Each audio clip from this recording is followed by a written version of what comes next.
Beto of Work on Monday campaigned for governor of Texas in Corpus Christi. He spoke to a gathering of voters, urging them to reject incumbent Republican Greg Abbott's bid for a third term in office. O'Rourke, a former House Democrat, gained national prominence in 2018 when he tried to unseat Senator Ted Cruz in a surprisingly close Senate election. O'Rourke followed that loss by vying for the 2020 Democratic presidential nomination, an endeavor that ended in defeat. O'Rourke has not led Abbott in any recent polls and is down by double digits in a recent survey. Should O'Rourke prevail, his win would send shockwaves throughout national politics and could mean the long-held dream of Democrats to turn the Lone Star State blue may finally be coming true. There he is.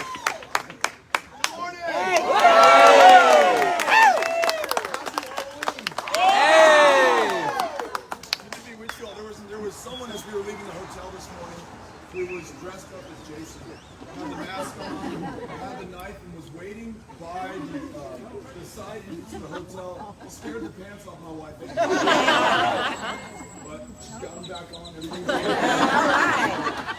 Thank you all for coming out. This is such a beautiful, beautiful day. It's the last Monday of early voting. The last Monday we're going to have a chance to cast that ballot and vote for change. And yes. Lord knows we need some change. Yeah! Think about this. After 8 years of Greg Abbott, we have the most extreme abortion ban in America. No exception for rape, incest, or effectively the life of the mother.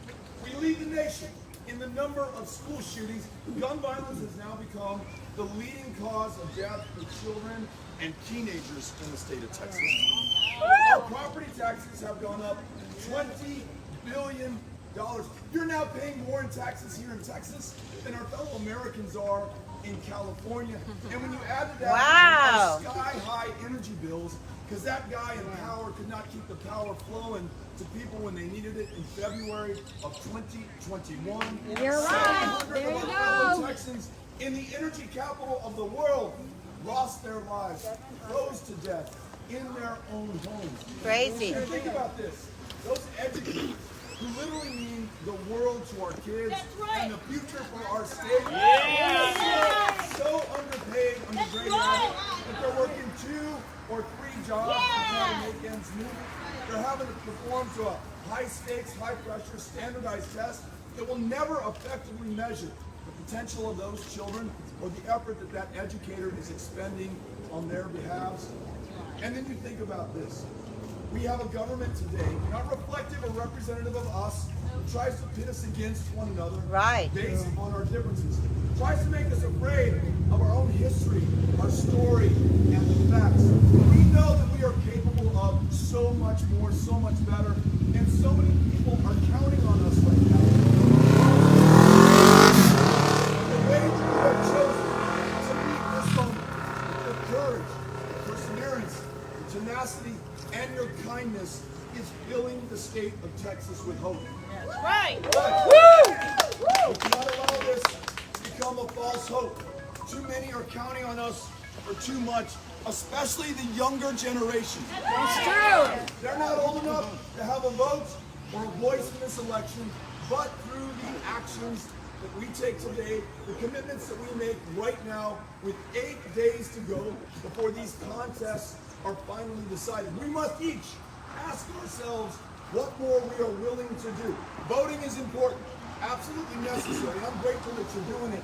But if we don't bring more of our friends, family members, classmates, colleagues, and neighbors into this election, I'll tell you the end of the story right now. We will not win. We've got to search for those who are the targets of voter suppression, voter intimidation, the votes that have never been counted before, the voices that have never been heard from millions of our fellow Texans because they were effectively drawn out of this democracy. If you will work with me, these other great candidates up and down the ballot, we're going to be able to reach those voters.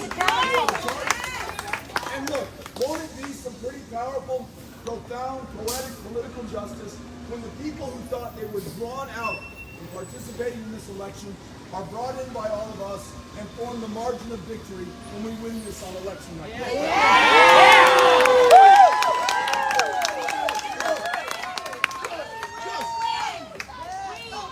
Just think about what we're going to be able to do when we win.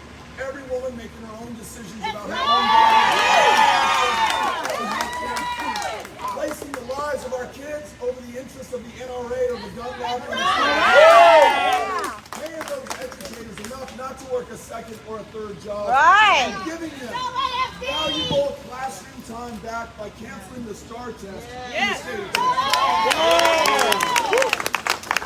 I need more sixth graders here, because that's a big hit. Thinking about Becky Muller and her leadership of the AFL-CIO.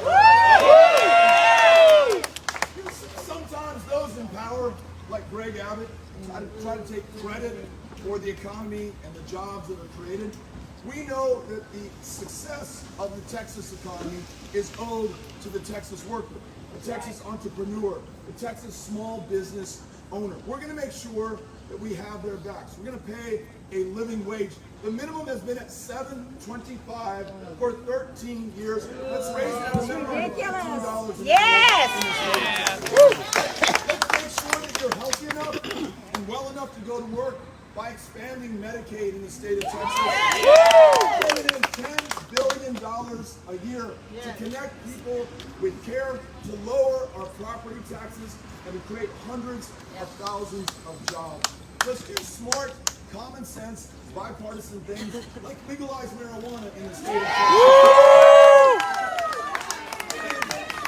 Yes, and allow people to get on with their lives by expunging the arrest record for those who have been convicted for possession of the substance in the past. Yeah. And lastly, I think about those AFL-CIO members that Becky has done such a great job of leading right here in Texas. Last year, they put together one of the best job plans that I've ever seen in Texas history. It's focused on the resources that we have here, like oil and gas, but also like wind and geothermal and solar and hydrogen, those resources of the future, to ensure that though we've been the energy leader of today and yesterday, we can be the energy leader of tomorrow. Those steel workers, those pipe fitters, those electricians, those plumbers got around the table and created a jobs plan that's going to provide high wage, high skill, high value, union jobs right here in the state of Texas. And make sure that we're living to our full potential, that we realize our promise. Let me close with this.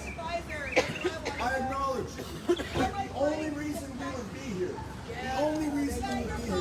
is because of those who have preceded us in this fight.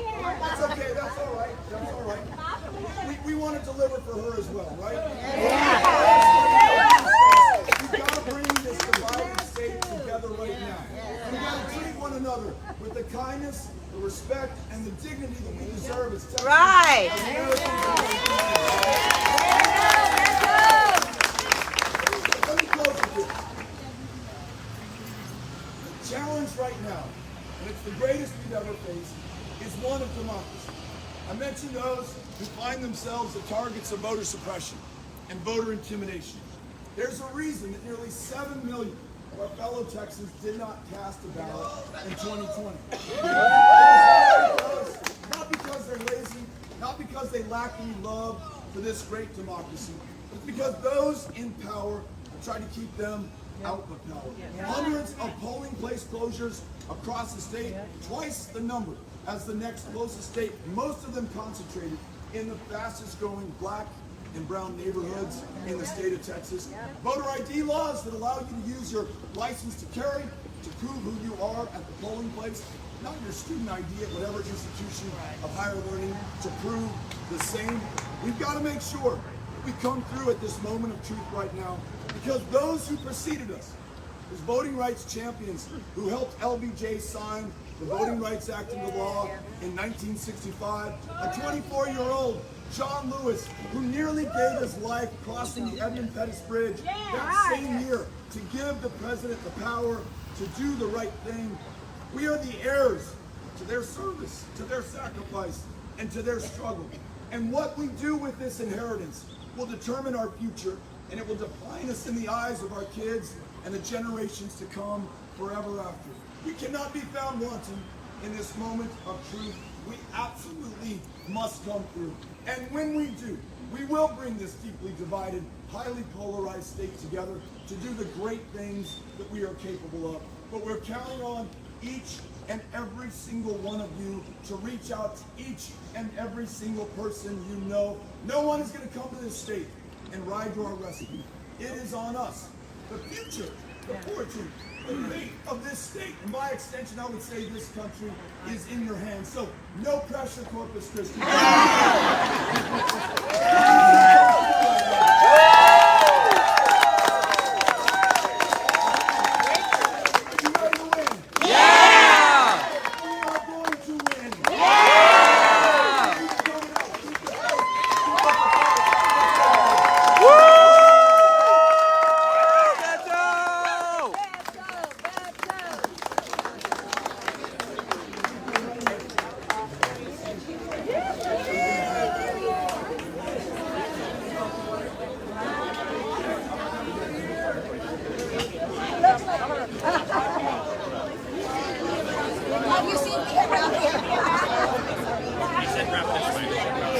Just like puts his finger up to him, just like, and just etches it out.